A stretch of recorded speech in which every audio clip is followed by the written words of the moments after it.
আজ কালীগঞ্জ ব্লকের পলাশী ২ নম্বর গ্রাম পঞ্চায়েতের ৩ জন সিপিআইএম, একজন কংগ্রেস এবং একজন সিপিআইএম এর পঞ্চায়েত সমিতির মেম্বার কালীগঞ্জের বিধায়ক নাসিরউদ্দিন আহমেদ মহাশয়ের হাত ধরে তৃণমূল কংগ্রেসে যোগদান করলেন।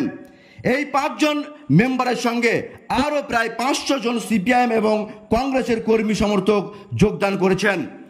পলাশী ২ নম্বর গ্রাম পঞ্চায়েতের পঞ্চায়েত সমিতির মেম্বার কদর আলীর নেতৃত্বে সিপিআইএম মেম্বার ইকবাল মোল্লা, বুলটি খাতুন, আব্বাস আলী শেখ এবং কংগ্রেসের মেম্বার খোরশেদ আলী শেখ তৃণমূল কংগ্রেসে যোগদান করলেন।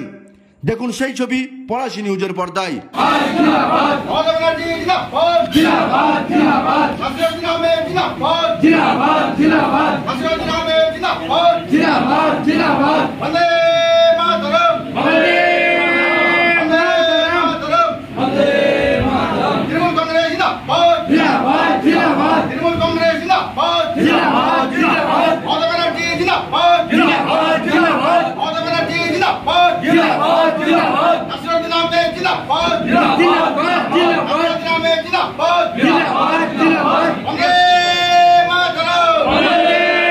দীর্ঘদিন 2013 সাল থেকে আমি সিপিএম দলটা করি, তার আগে আমি তৃণমূলটাই করতাম।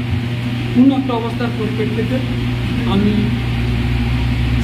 তৃণমূল দলটা ছেড়ে আমি সিপিএমটা করতে বাধ্য হয়েছি।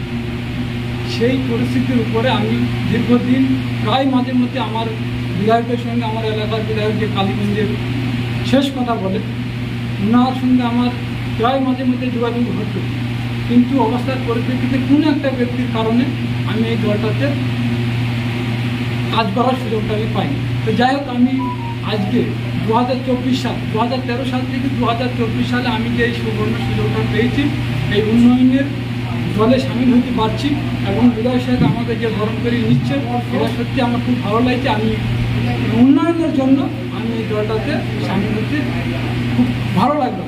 আমি এগুলো আমার সঙ্গে আজকে এখানে কোন কোন দল থেকে যোগদান হলো? সিপিএম এবং কংগ্রেস থেকে। নাম কি? সিপিএম থেকে একজন পঞ্চায়েত সমিতির সদস্য, ওনার নাম হচ্ছে কদর আলী শেখ, এবং ৩ জন পঞ্চায়েতের সদস্য ইকবাল মোল্লা, বুলটি খাতুন এবং আব্বাস আলী শেখ, এবং কংগ্রেস থেকে একজন পঞ্চায়েতের সদস্য যোগ দিলেন, ওনার নাম হচ্ছে খোরশেদ আলী। কোন পঞ্চায়েতের সদস্য? পলাশী ২ নম্বর পঞ্চায়েত, এবং একজন কালীগঞ্জ পঞ্চায়েত সমিতির সদস্য। আজ এই ৪-৫ জন ছাড়াও কতটা দলীয় কর্মী সমর্থক যোগ দিল? মোটামুটি প্রায় ৫০০ জন দলীয় কর্মী সমর্থক আমাদের সম্মানীয় মাননীয় বিধায়ক নাসিরউদ্দিন আহমেদের হাত ধরে ওনারা তৃণমূল কংগ্রেসে যোগদান করলেন।